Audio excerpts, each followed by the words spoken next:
This is an interview with Sherm Lovering for the Oral History Project of the Eastham Historical Society, and it is taking place at his house on McGurty Road in Eastham. The focus of today's interview is on the Nauset Lighthouse and Sherm's long relationship with it.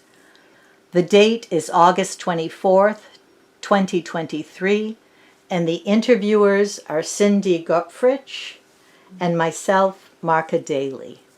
Oh, Cindy. well, Sherman A. Lovering, and the reason it's Sherman A. Lovering now, I was born Arthur Sherman Lovering in 1925, but my father's first name was Arthur.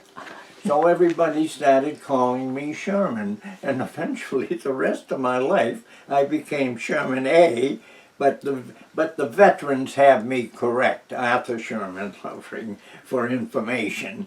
But that's how I happened. I was born in Manchester, New Hampshire, and I was born at our home where we lived. I wasn't born in the hospital at that time. The doctor came to the house, which is unusual now, but that's where I was born, in Manchester, New Hampshire.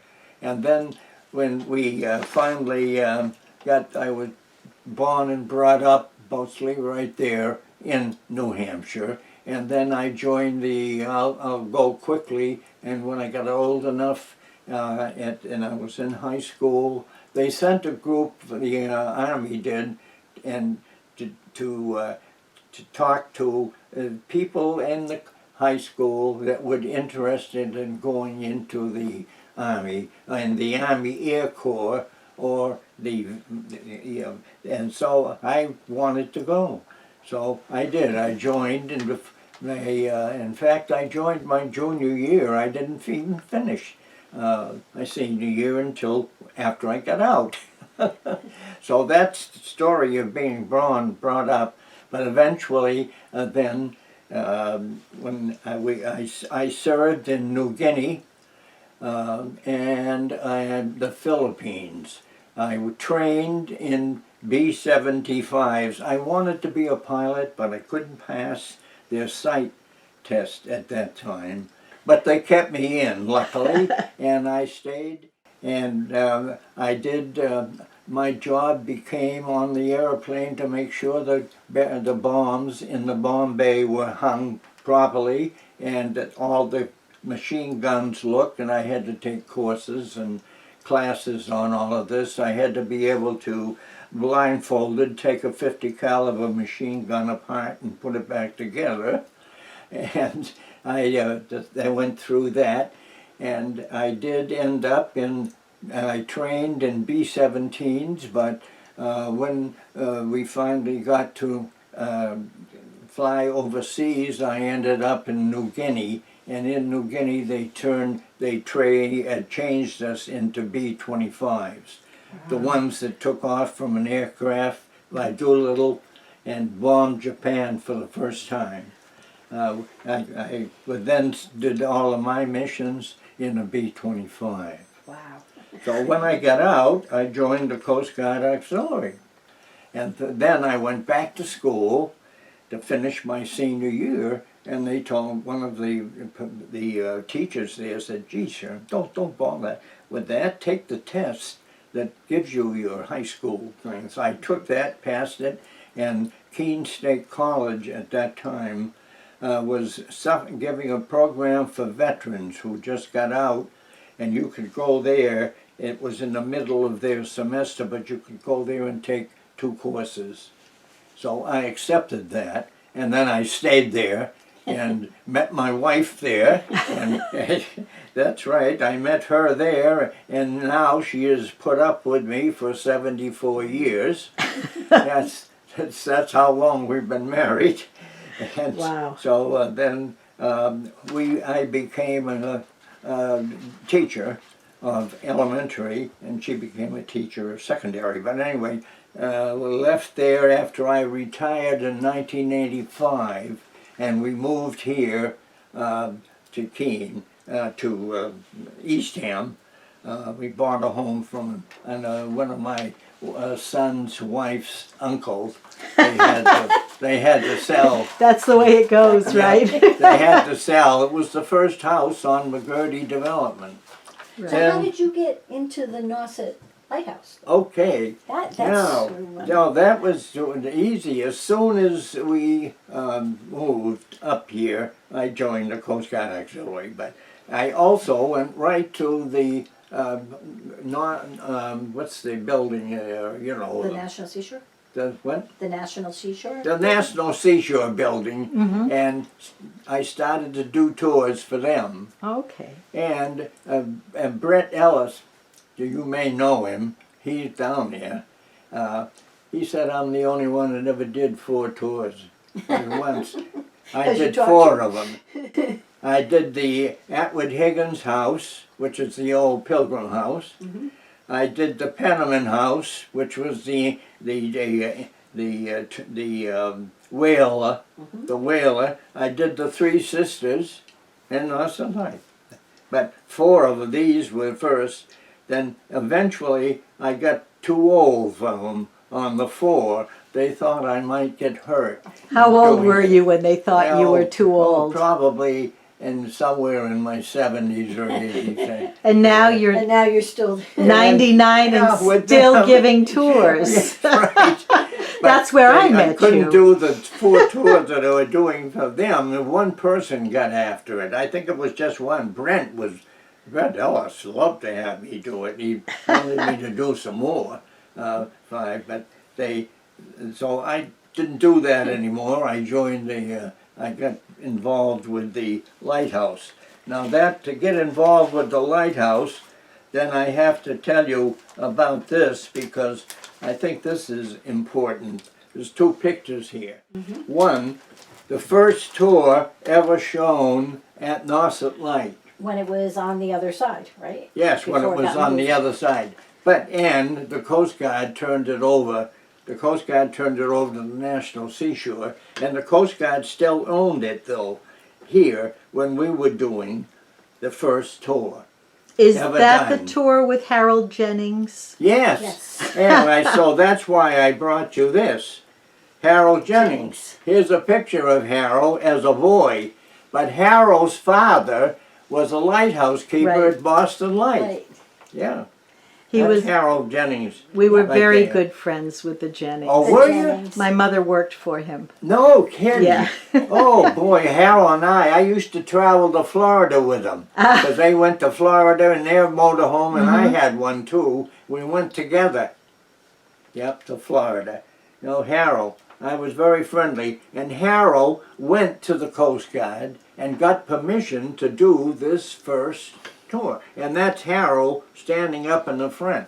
Oh, there's one excellent. Yep. And so that was when they had the Well, tours to on the raise back money. of the picture that I have, one of them, I got 1990, I think it was, around in that time Wow. frame. But they had never had tours. But with that, Harold got the right, and he asked me to give him a hand because he was in the Coast Guard Auxiliary with me. We were both in there. And when Harold left here, he gave me all his material on Nauset Light. So I became familiar too with Nauset Light, but I was familiar with all of them as they were doing it. Right. And then I started doing tours with them. So now I have done, well, maybe, I don't know what, no, I hadn't been 20, but it's been a long time. So when they first started doing the tours, the purpose was to raise the money so that they could move or relocate Well, them? that's when we made a contract. We got a contract with the government, as I guess you'd have to call it the government, contract with the government to do the tours. And they also were very kind. They made that contract with us, and they also made another one that said we could pay all the bills. Yeah, so, which was the light bill, the insurance bill, and so forth. Now, was that the organization of the Nauset Light Yes. Preservation Society. Yes, that was the then. people who, Pam Nobley was a great one, and, Comrade Nobel. Nobel. Yeah. He was one of the first, those two of them, and there's another lady too that was one of the first. And I have in here one of the letters and we had one of the recordings of one of our meetings. It tells you all the people. Ryder who was very active. So there was many people that were much more active, and but Harold Jennings was active too. Was this when the light was so close to the edge that there was a danger of losing it? Oh yeah, When- well that's when we, in 1990, 3, I think. 1990, 68, oh God. I get mixed up It's on my okay. dates sometimes. 1996? Is when we moved it. 93, I think this is the 96 that we Preservation moved the Society lighthouse. was. I think we But it became a was society in eventually, when it was brought from Chatham, was 1923. Right. Yes. Now, that was when it came from Chatham over here, and where it sat across the street. Yes. Yeah. Yeah. But Chatham built, well, the history. First tour up in Truro, Yep. the first light on the Cape. Then there was so many wrecks. They wanted They wanted a light in Chatham. They built 2 lighthouses. Well, actually, Chatham went through 3 times building 2 lighthouses. Because it kept getting washed out. Yes, Yeah. the first ones got eroded, and so forth, and the other ones fell apart or something, and then the third set is what we got, one of those. The third set, that was 1877, Yeah. and we didn't get ours until 1923. Right. Yeah. They, didn't they attach one of the 3 sisters actually to the keeper's house for a while? Oh, sure, sure. And- That's when we went to rotation. When we went to rotation, they sold the first 2. The last 2 they sold. What do you that we didn't mean- use, and they were sold to Mrs. Cummings. What do you mean by rotation Oh. for the viewers? That was what many of the people, even who's the famous author that trailed down Thoreau. Henry David David Thoreau. Thoreau. Yeah, he went down and he said, you don't need 3 lighthouses. One would do it, just one red light, telling them that, because nobody came into port in Eastham. He said, you don't need it. But still, there was a very close relationship between the builder of lighthouses, than the person that the government had, as I think Stephenson was his name, wasn't it? He was in charge of up there, and he always took the advice of the guy that built the lighthouses, the first the brick ones. That weren't too Yeah. well to build. So, but finally, way back after that, quite a while after that, the Coast Guard took over and did it, and they even before that, they took Stephenson out of there and gave it to, had another committee. Then that's when they changed and decided that there was not needed 3 lighthouses or 2 lighthouses.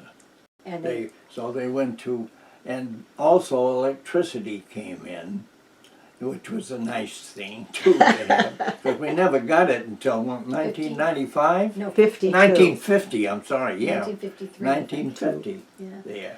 Remember, now you've got to talk about the lighting systems in these things. When Boston Light, was first built, that was 1716, I think, when that was first struck up, then that was candles. That was a candle lighthouse. And one of the first 2 in England was candles. And then they became lanterns with reflectors behind them. Yeah, lanterns. Then with the oil and so forth, and there was a problem. And then after that, when you finally got electricity, then you could do away. Or when they lens, oh, what's the big name? Fresnel lens. The Fresnel lens. Oh yeah, the Fresnel lenses came in from, what, 1 to 10. So the lighting system, but the electricity changed everything. Yeah. Oh yeah, it's been many changes here. But I was doing change from the, I was doing the tours from the National Seashore way back when those parking lots were there Right. at the time. Do you remember how or do you have any recollection of how the National Seashore was able to obtain the Three Sisters back? Oh yeah. That was a big Yeah, geez. Well, they bought them. They bought them back. for a lot more than $2.50 a piece, right? No, not Actually- for $9. What It was Mrs. $9 Cummings right, paid for them, and I think he paid 10. We it's have expensive. a video on the Eastham Historical Society YouTube channel by Bill Burke, the park historian, and he spoke 2 weeks ago and gave us the whole history on how they got of the national park, including the lighthouses and how they got them back. Because that's amazing. Well, they had to Yes. buy them back because Mrs. Cummings sold, I know she sold those. It became a dance studio anyway, up there. And then on Halls, that was going to go to pieces anyway because it was going to be an erosion.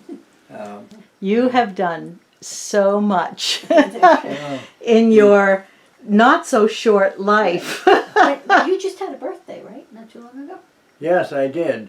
So that puts me into working for the 99th year. Right. See, when I was 99. born, I had to live a whole darn year before I was 1. Right. So I already had my 98th birthday. I must be working on my 99th. Right. I want to thank you so much for inviting us into your home and talking with us today. And I wonder if you have any parting words for the audience who will be listening to you. Oh, well, I hope that they still feel that it's necessary to try to keep that lighthouse somehow for history. Sherm, thank you was so much very nice. one more time. Yeah. God, I don't know. You I have- guess